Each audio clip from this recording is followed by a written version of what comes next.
আসসালামু আলাইকুম গাইস, আশা করি আপনারা ভালো আছেন। আপনাদের দোয়া সুবিধা আমি খুব ভালো আছি।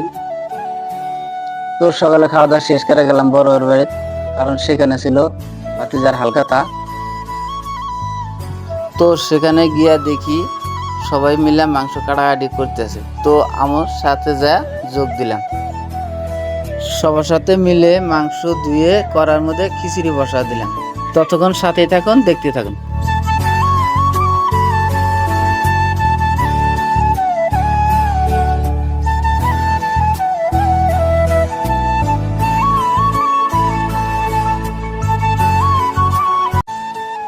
তো দোকানে খিচুড়ি নিয়ে এসে সবাইকে খাইয়ে দিয়ে চলে আসলাম বাড়ির দিকে। তো ভিডিওটা এ পর্যন্ত শেষ।